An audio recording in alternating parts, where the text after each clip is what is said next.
오늘 우리가 다 함께 나눌 말씀은 마태복음 5장 1절부터 12절까지의 말씀입니다. 말씀을 제가 한 절, 여러분이 한 절 교독하도록 하겠습니다. 예수께서 무리를 보시고 산에 올라가 앉으시니 제자들이 나아온지라. 입을 열어 하셔서 이르시되 심령이 가난한 자는 복이 있나니 천국이 그들의 것이미요. 애통하는 자는 복이 있나니 그들이 위로를 받을 것이며 온유한 자는 복이 있나니 그들이 땅을 기업으로 받을 것이미요. 의에 줄이고 목마른 자는 복이 있나니 그들이 배부를 것이며 긍휼히 여기는 자는 복이 있나니 그들이 긍휼히 여김을 받을 것이며 마음이 청결한 자는 복이 있나니 그들이 하나님을 볼 것이며 화평하게 하는 자는 복이 있나니 그들이 하나님의 아들이라 일컬음을 받을 것이며 의를 위하여 박해를 받은 자는 복이 있나니 천국이 그들의 것이며 나로 말미암아 너희를 욕하고 박해하고 거짓으로 너희를 거슬러 모든 악한 말을 할 때에는 너희에게 복이 있나니 기뻐하고 즐거워하라. 하늘에서 너희를 상급이라. 너희 전에 있던 선지자들도 이같이 박해하여 있느니라. 아멘. 이 시간 이 예배의 자리에 나오신 모든 성도님들 환영하고 축복합니다. 오늘 우리는 앞서 읽은 마태복음 5장 1절부터 12절까지의 본문으로 복이 있나니라는 제목의 말씀을 나누려고 합니다. 전해지는 말씀 가운데 하나님의 은혜가 있으시기를 바랍니다. 아멘. 우리는 지난 시간에 마태복음 4장 17절에 나오는 예수님의 첫 번째 선포, 회개하라 천국이 가까이 왔느니라 라는 메시지를 통해서 예수님께서 우리에게 가르쳐 주신 천국은 보복의 날이 아니라 은혜의 해임을 알게 되었습니다. 그리고 그 회개하라 천국이 가까이 왔느니라 라는 메시지가 회개하라 은혜의 해가 가까이 왔느니라 라는 말의 또 다른 표현이었음을 알기 위해서 누가복음의 첫 번째 복음 선포를 함께 살펴보았습니다. 이제 우리는 마태복음에 나오는 예수님의 첫 번째 설교를 통해 이 첫 번째 설교 역시 예수님의 첫 번째 복음 선포와 어떻게 그 맥을 같이 하고 있는지, 그리고 예수님께서 회개하라 천국이 가까이 왔느니라 라고 하신 말씀의 비전을 보고 예수님께 무리들과 제자들이 처음으로 나아오게 되었는데 예수님께서 그들에게 다시 한번 앞선 메시지와 동일한 맥락의 가르침을 반복해서 전해주신 것이 제자들과 무리들에게, 그러니까 이미 예수님 안에 있는 자들에게, 그리고 지금 주님 안에 있는 우리들에게 어떠한 메시지를 가져다 주는지 살펴보려고 합니다. 예수님께서는 마태복음 5장 1절부터 12절까지 오늘 본문에서 순서상 마태복음에서, 아니 성경 전체에서 처음으로 설교라는 것을 하십니다. 그 설교는 바로 그 유명한 산상수훈의 첫 번째 메시지 팔복이었습니다. 예수님께서는 이 설교에서 무려 8번에 걸쳐서 어떤 이들에게 어떠한 복이 있는지 복에 관한 말씀을 전해주십니다. 그리고 천국복음을 듣고 이제 막 예수님을 따르기 시작한 제자들과 무리들이 이 예수님의 첫 번째 가르침을 들었습니다. 그런데 이 팔복의 메시지가 다 끝나고 났을 때 아마 이 말씀을 들었던 무리들과 제자들은 뭔가 찜찜한 기분을 지을 수가 없었을 것입니다. 아마도 이들은 비록 이미 예수님을 은혜와 사랑의 주로 알고 따르기 시작한 이들이었지만 이 팔복의 가르침을 듣고 나서는 축복의 말씀이라고 기분 좋게 듣고 있었는데 끝까지 듣고 나서는 뭔가 개운치 않고 뭔가 2% 부족한 느낌이 들었을 것입니다. 그 이유는 예수님께서 말씀하신 복에 관한 메시지가 기존의 유대인들에게 익숙한 복에 대한 관례적이고 관용적인 표현에서 벗어난 것이었기 때문이었습니다. 그렇다면 유대인들에게 익숙한 복에 대한 관례적이고 관용적인 표현이란 무엇입니까? 유대인들에게 가장 익숙한 복에 대한 메시지는 우리에게도 너무나 친숙한 시편 1편의 메시지였습니다. 시편 1편 말씀을 다 함께 합독하겠습니다. 복 있는 사람은 악인들의 꾀를 따르지 아니하며 죄인들의 길에 서지 아니하며 오만한 자들의 자리에 앉지 아니하고 오직 여호와의 율법을 즐거워하여 그의 율법을 주야로 묵상하는도다. 그는 시냇가에 심은 나무가 철을 따라 열매를 맺으며 그 잎사귀가 마르지 아니함 같으니 그가 하는 모든 일이 다 형통하리로다. 악인들은 그렇지 아니하며 오직 바람에 나는 겨와 같도다. 그러므로 악인들은 심판을 견디지 못하며 죄인들이 의인들의 모임에 들지 못하리로다. 무릇 의인들의 길은 여호와께서 인정하시나 악인들의 길은 망하리로다. 아멘. 이것이 바로 유대인들에게 가장 익숙하고도 유명한 복 있는 사람에 대한 메시지입니다. 그리고 이 메시지의 구조는 이렇게 되어 있습니다. 우선 가장 먼저 복 있는 사람들이 어떠한 사람들인지를 묘사합니다. 1절부터 2절 복 있는 사람은 악인들의 꾀를 따르지 아니하며 죄인들의 길에 서지 아니하며 오만한 자들의 자리에 앉지 아니하고 오직 여호와의 율법을 즐거워하여 그의 율법을 주야로 묵상하는도다. 바로 이 부분이 그 부분입니다. 다음으로는 어떠한 것이 이어집니까? 복 있는 사람들에게 임하는 하나님의 복을 선포합니다. 3절입니다. 그는 시냇가에 심은 나무가 철을 따라 열매를 맺으며 그 잎사귀가 마르지 아니함 같으니 그가 하는 모든 일이 다 형통하리로다. 아멘.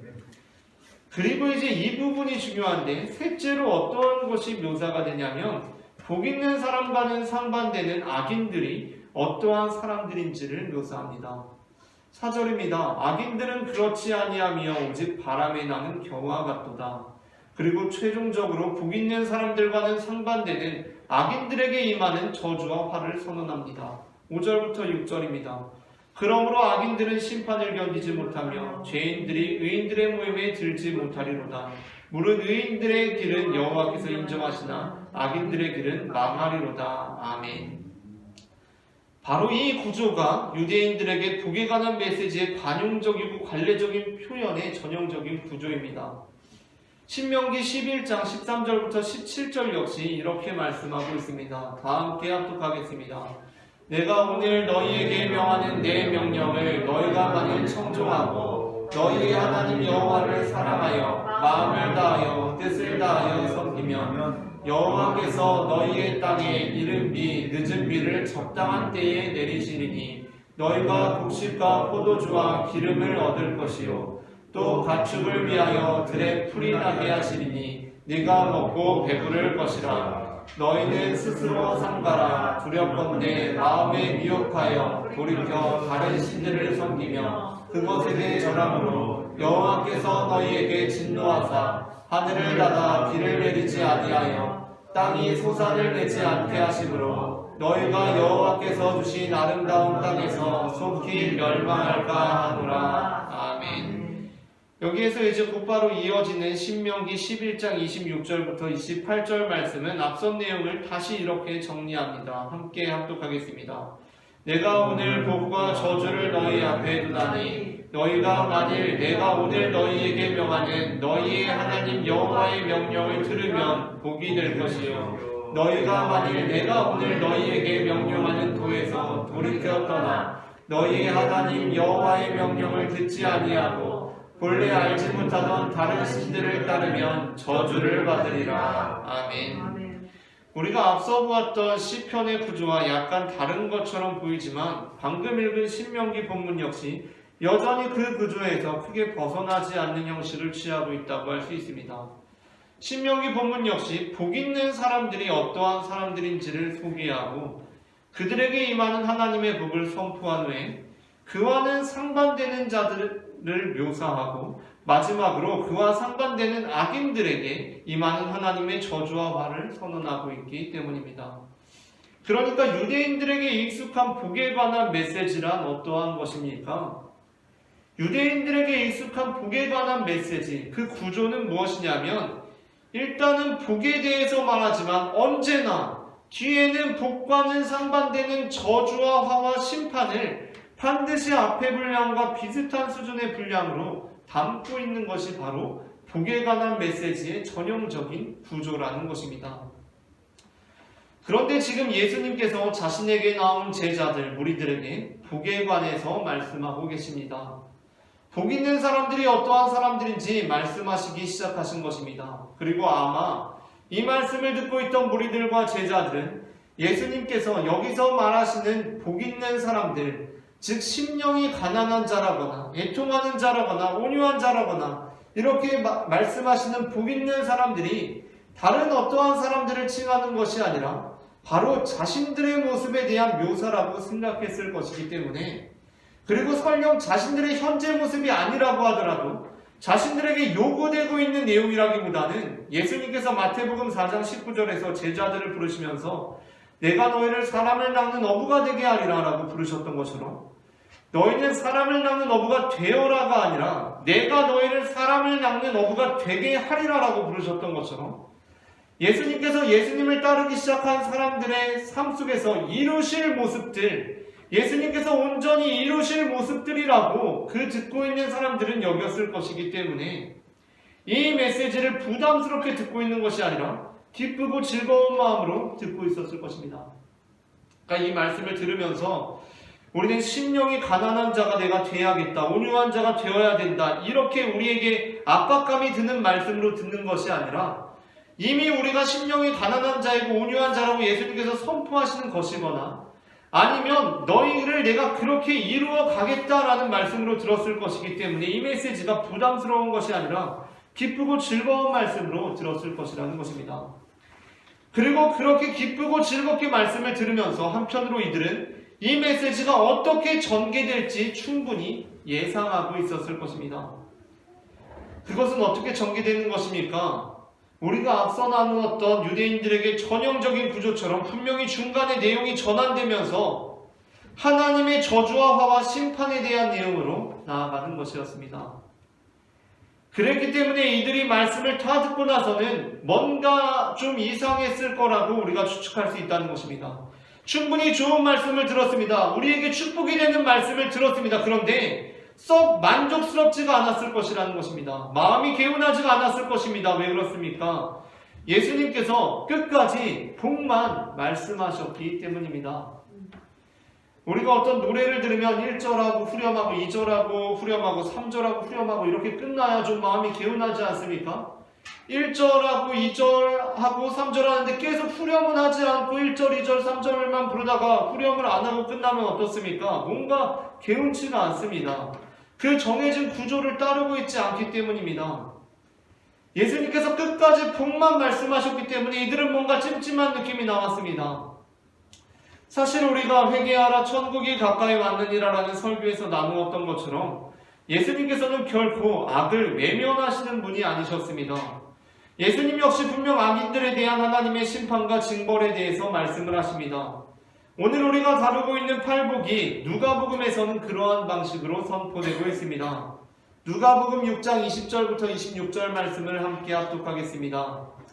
예수께서 눈을 들어 제자들을 보시고 이르시되 너희 가난한 자는 복이 있나니 하나님의 나라가 너희 것이미요 지금 줄인 자는 복이 있나니 너희가 배부름을 얻을 것이미요 지금 우는 자는 복이 있나니 너희가 웃을 것이미요 인자로 말미암아 사람들이 너희를 미워하며 멀리하고 욕하고 너희 이름을 악하다 여버릴 때에 너희에게 복이 있도다. 그날에 기뻐하고 뛰놀라 하늘에서 너희 상이 큼이라. 그들의 조상들이 선지자들에게 이와 같이 하였느니라. 그러나 화 있을진저 너희 부요한 자여 너희는 너희의 위로를 이미 받았도다.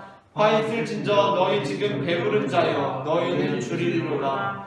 화 있을진저 너희 지금 웃는 자여 너희가 애통하며 울리로다. 모든 사람이 너희를 칭찬하면 화가 있도다. 그들의 조상들이 거짓 선지자들에게 이와 같이 하였느니라. 아멘. 우리가 누가복음을 보게 되면 누가복음에서는 전형적으로 유대인들에게 친숙한 복에 대한 관례적인 메시지의 구조를 그대로 따르고 있습니다.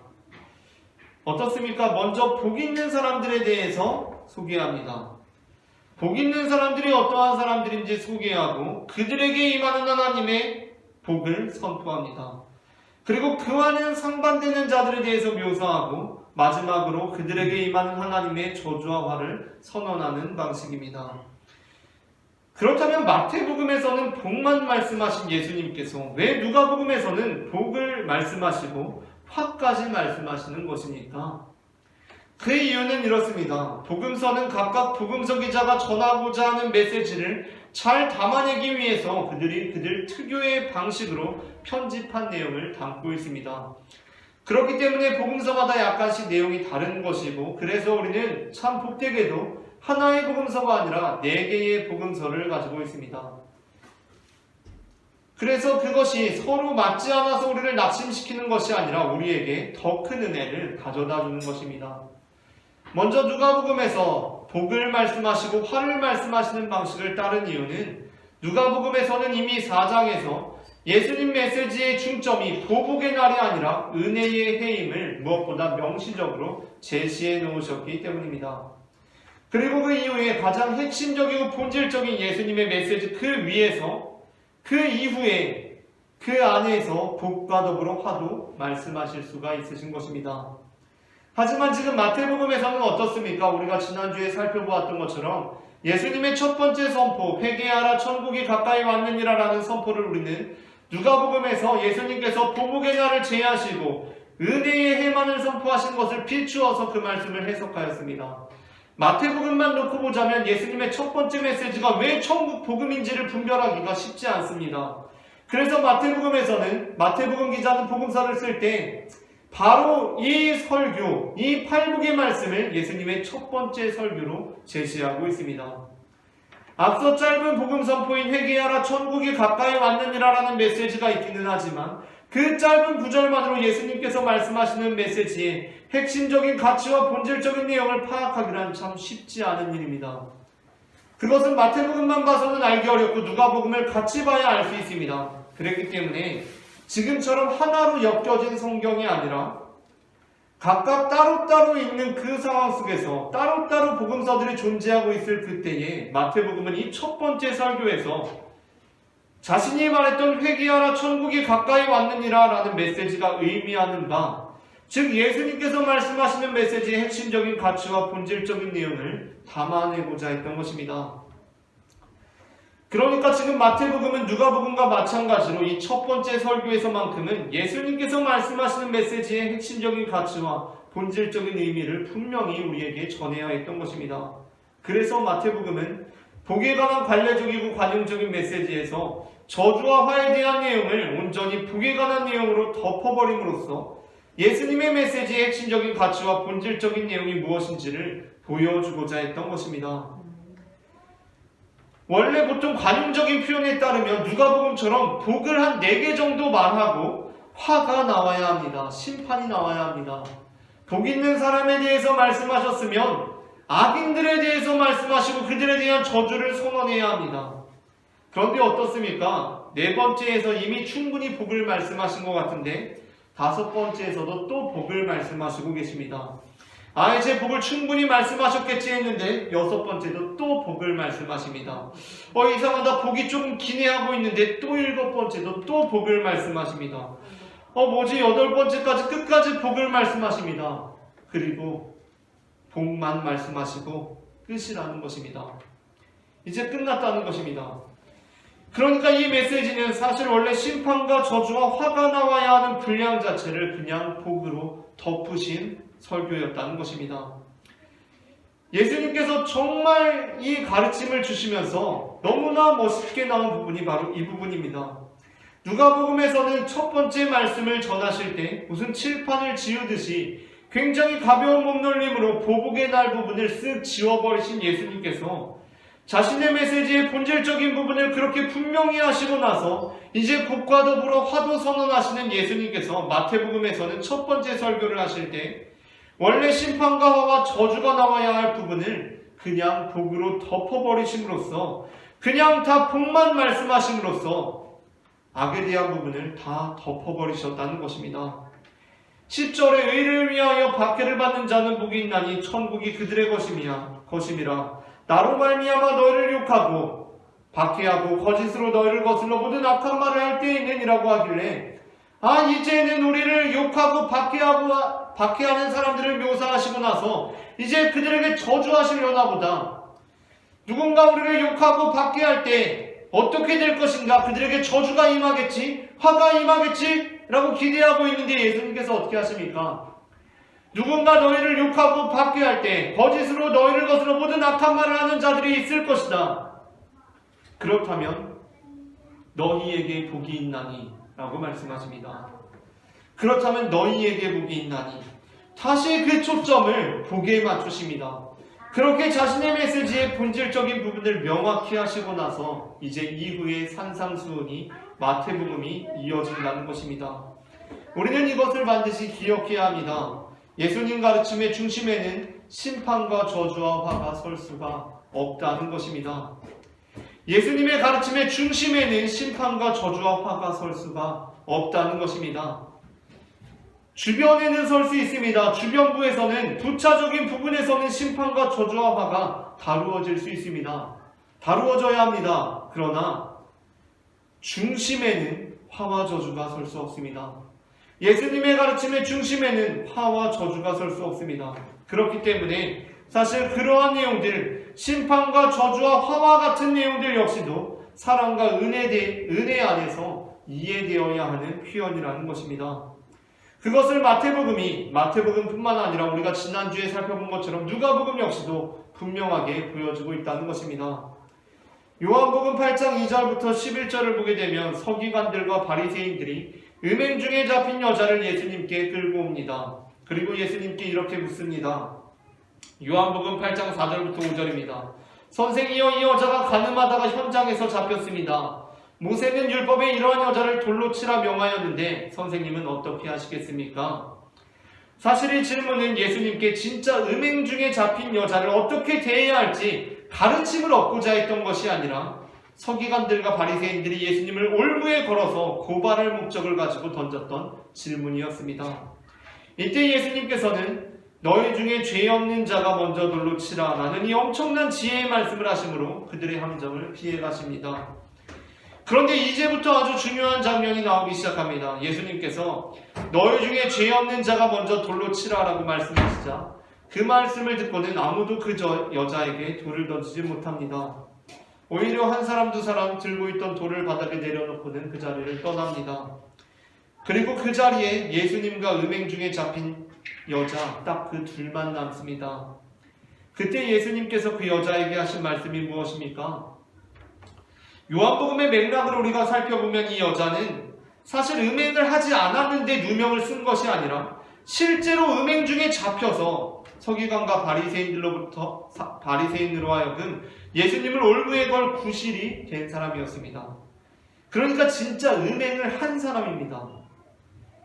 그런데 예수님께서는 그 여자에게 자 여자여, 이제 죄 있는 자들은 다 갔다. 그런데 나야말로 죄가 없는 존재다. 자 이제 내가 너의 죄를 따져보겠다. 왜 그랬냐? 자 돌을 내가 들고 얘기하겠다. 왜 그랬냐? 라고 하시지 않으셨다는 것입니다. 예수님께서는 그 여자를 향해서 화 있을진저 음행한 자여 라고 하지 않으셨다는 것입니다. 10절부터 11절 말씀 이렇게 말씀하고 있습니다. 예수께서 일어나사 여자 외에 아무도 없는 것을 보시고 이르시되 여자여, 너를 고발하던 그들이 어디 있느냐? 너를 정죄한 자가 없느냐? 대답하되 주여 없나이다. 그리고 나서 예수님께서 이렇게 말씀하십니다. 예수께서 이르시되 나도 너를 정죄하지 아니하노니 가서 다시는 죄를 범하지 말라 하시니라. 아멘. 예수님은 어떠한 분이십니까? 예수님은 우리의 삶에 찾아오셔서 우리가 잘못한 것들을 지적하고 그렇게 살면 화가 있을 것이라고 겁박하고 저주하고 심판하시는 분이 아니라는 것입니다. 그렇다고 예수님께서 우리가 죄 지으며 살아가기를 원하시는 것은 아닙니다. 분명 예수님께서는 다시는 죄를 범하지 말라라고 말씀하십니다. 하지만 예수님께서는 정죄함으로 우리를 완성시키시는 것이 아니라 오히려 정죄하지 않으심으로 우리가 완성될 수 있으리라고 우리를 믿어주시는 것입니다. 이에 베드로전서 4장 8절 말씀은 이렇게 말씀하고 있습니다. 다 함께 베드로전서 4장 8절 말씀을 합독하겠습니다. 무엇보다도 열심으로 서로 사랑할지니 사랑은 허다한 죄를 덮느니라. 아멘. 사랑은 허다한 죄를 덮느니라. 예수님은 모든 죄를 덮으시는 분이라는 것입니다. 화를 그냥 복으로 덮어버리는 분이라는 것입니다. 이 구절이 베드로전서에 너무나 잘 어울리는 것은 사실 책의 이름으로 붙여진 베드로야말로 사랑이 허다한 죄를 덮는 것을 몸소 체험한 사람이었기 때문입니다. 사복음서가 시작되는 마태복음 5장에서 제자들에게 처음 하신 설교를 통해 애초부터 복으로 화와 저주를 덮어버리신 예수님께서는 사복음서가 끝나는 요한복음 21장 15절부터 17절을 통해 최종적으로 죄와 허물을 사랑으로 덮으십니다.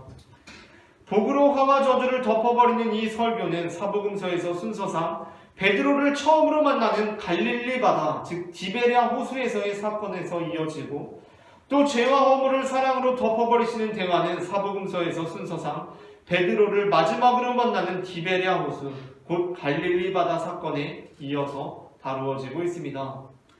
그 대화에서 예수님께서는 베드로에게 유명한 질문을 하십니다. 그것은 요한의 아들 시몬아, 네가 이 사람들보다 나를 더 사랑하느냐?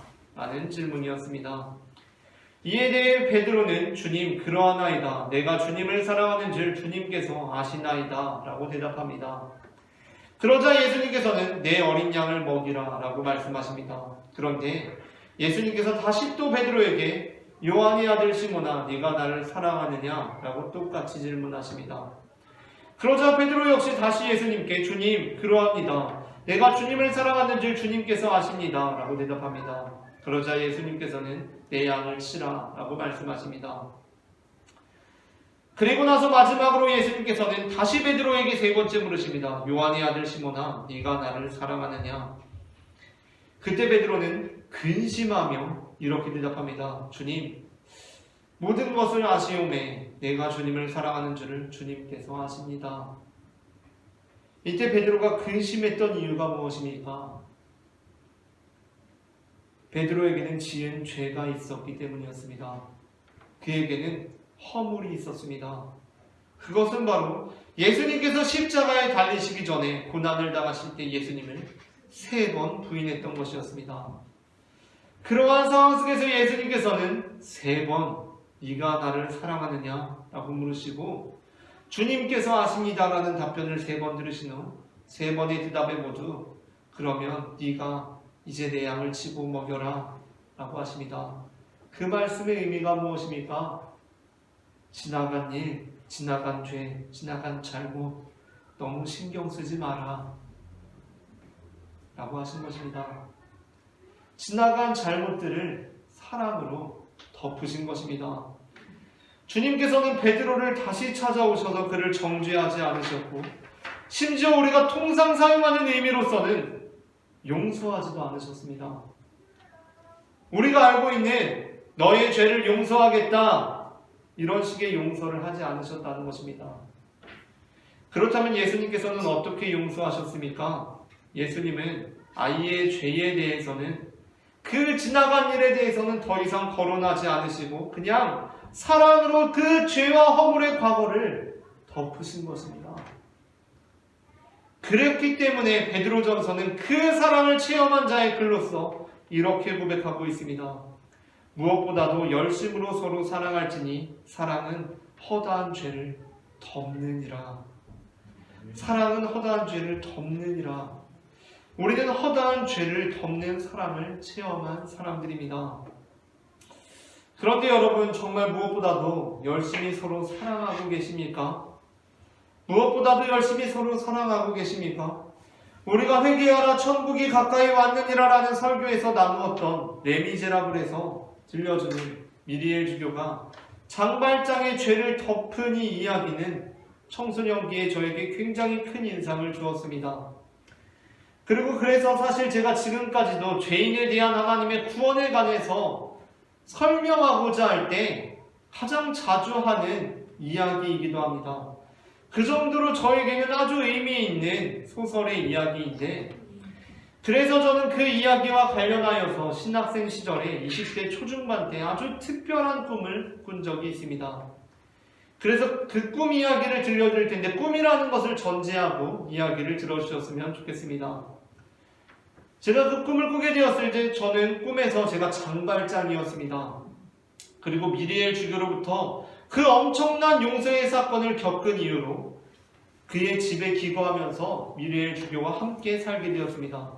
저는 이제 완전히 새 사람이 되었고 미리엘 주교는 사실상 저에게는 하나님과 같은 분이었습니다. 그러던 어느 날 밤중에 자다가 잠깐 물을 마시려고 방에서 나왔는데 집에 든 도둑을 발견하게 됩니다. 그 도둑은 미리엘 주교가 저를 용서해 주셨다는 소식을 듣고는 어차피 잡혀도 다 용서해 준다는데 미리엘 주교 집이나 털러 가자라고 말했던 그 건넌 마을의 도둑놈이었습니다. 그러니까 미리엘 주교가 저를 용서해 주셨다는 소문이 막 일파만파 퍼져나가는데 건넌 마을 도둑이 그 소식을 듣고는 그래? 그럼 어차피 잡혀도 용서해 준다는데 그 집 털러 가야지 하고 우리 집을 털러 온 것이었습니다. 꿈이었기 때문에 저는 그 사람을 보고는 즉각적으로 그 정보를 알게 되었습니다. 그래서 저는 아니 저런 양심에 화인을 맞은 놈이 있나 하고 그 도둑놈을 잡으려고 했습니다. 그런데 실패해서 그 도둑놈이 밖으로 도망쳤습니다. 그래서 저 역시 저런 나쁜 놈을 가만히 둘 수는 없다는 일념으로 산을 넘고 물을 건너서 그 도둑놈을 잡고 밧줄로 꽁꽁 묶어서 경찰서로 데리고 가고 있었습니다. 경찰서로 가던 길에 불현듯 미리엘 주교님을 만나게 되었습니다. 미리엘 주교님께서는 저에게 어디를 가는 길이냐라고 물으셨습니다. 저는 주교님께 자랑스럽게 이렇게 말했습니다. 주교님 물건들을 훔친 도둑놈을 잡아서 경찰서로 가는 길입니다. 그런데 그때 주교님께서 저와 도둑놈을 슬쩍 바라보시더니 이렇게 말씀하시는 것입니다. 훔친 것이 아니다. 내가 준 거다. 라고 말씀하시는 것입니다. 순간 저는 너무나 당황해서 아닙니다 주교님, 제가 분명히 보았습니다. 이 사람이 주교님 물건을 훔치는 것을 똑똑히 보았습니다 라고 말씀드렸습니다. 근데 주교님은 다시 저를 보시면서 아니다, 훔친 것이 아니다, 내가 준 거다 라고 말씀하셨습니다. 저는 갑자기 너무나 화가 나기 시작했습니다. 제가 다른 것은 다 용서해도 내가 구주로 모시고 있는 우리 주교님의 물건을 훔친 놈만은 도저히 용서할 수가 없었기 때문입니다. 그래서 주교님을 향해서 이렇게 소리치기 시작했습니다. 주교님, 훔쳤습니다. 주교님 준 거 아니잖아요. 주교님이 준 거 아니잖아요. 제가 다 봤어요. 분명히 훔쳤어요. 라고 따지기 시작했습니다. 그때 주교님은 너무나 슬픈 표정으로, 너무나 마음 아파하는 표정으로 그 도둑놈에게 다가가서 정죄하는 저로부터 그를 끌어안으시고 눈물을 흘리시며 이렇게 말씀하셨습니다. 훔친 것이 아니다. 내가 줬다. 왜 죄 없는 자를 죄인 취급하느냐? 라고 말씀하셨습니다. 그런데 그때 저는 소스라치게 놀라서 잠에서 깨고 말았습니다. 왜냐하면 미리엘 주교님께서 끌어안고 어루만지시는 그 도둑놈의 얼굴이 바로 제 얼굴을 하고 있었기 때문입니다. 여러분은 팔복의 메시지가 어떻게 들리십니까? 팔복의 메시지를 듣고 나면 만족스럽게 들리십니까? 마음이 시원하십니까? 예수님께서 저주와 화와 보응과 진노에 할당되어야 할 분량을 오로지 복으로 덮어버리신 이 설교가 마음에 드십니까? 누군가 우리에게 악을 행하고 우리를 넘어지게 하고 우리를 욕하고 받게 하면 그 사람들에게 저주가 있어야 하는 거 아닙니까? 그게 선언되지 않는 이 설교, 뭔가 마음이 깨름직하지 않으십니까? 섭섭하지 않으십니까? 이 설교를 들으면서도 은근히 예수님, 말씀은 안 하셨지만 그래도 저 사람들에겐 화가 있긴 있는 거죠. 저 박해한 사람, 저 못살게 군 사람, 그 사람들 지옥 가는 거죠? 라고 묻고 계시지는 않으십니까? 혹시 예수님께 예수님, 그렇게 말씀하시지 말고 너희를 욕하고 박해하고 거짓으로 너희를 거슬러 모든 악한 말을 할 때에는 그들에게 화가 있으리니, 그들에게 저주가 있으리니, 그들에게 진노가 있으리니라고 시원하게 말씀해 주십시오 라고 따지고 싶지 않으십니까? 그 사람만은, 다른 사람은 몰라도 그 사람만은, 나를 못살게 군 그 사람만은, 나를 힘들게 한 그 사람만은, 나에게 큰 손해와 피해를 안겨준 그 사람만은, 나를 공경에 처하게 한 그 사람만은, 아니 어쩌면 내가 아니라 하나님께 잘못을 저지른 그 사람만은 결코 하나님께 용서를 받아서는 안 된다고 생각하고 있지 않으십니까? 그래서 예수님께서 그 사람도 용서해 주신다는 것이 그 사람에 대한 그 사람에 대한 징벌을 침묵하고 계신 것이 훔친 것이 아니라 준 거다라고 말씀하고 계신 것이 너무나 억울하고 화가 나지 않으십니까?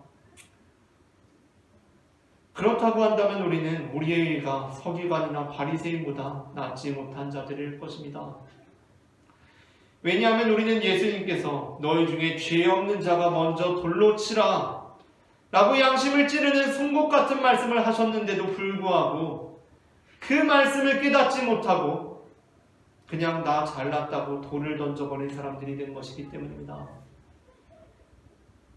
그 말씀을 통해서 나의 모습을 돌아보는 의로움을 보이지 못하고 서기관들이나 바리새인들의 일보다도 못하게 움켜진 돌을 내려놓지 못하고 있다는 것입니다. 서기관과 바리새인들은 너희 중에 죄 없는 자가 먼저 돌로 치라라는 말씀을 들으니까 부끄럽고 민망해서 그 돌을 내려놓고 도망쳐버렸습니다. 주님을 따르지는 못할지언정 도망쳐버렸습니다.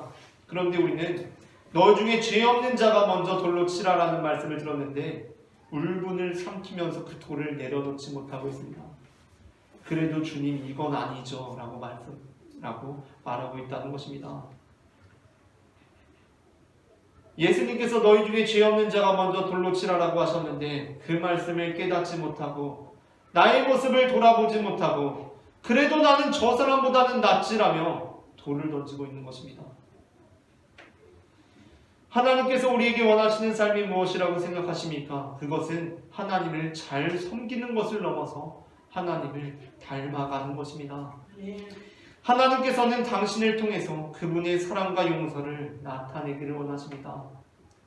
미래의 주교는 장발장이 집에서 청소 열심히 하고 자신의 수발을 잘 들기를 바라는 것이 아니라 미래의 주교는 장발장이 자기처럼 되기를 원합니다. 하나님께서는 우리의 죄를 덮어주셨습니다. 그냥 더 묻지도 않고 덮어주셨습니다.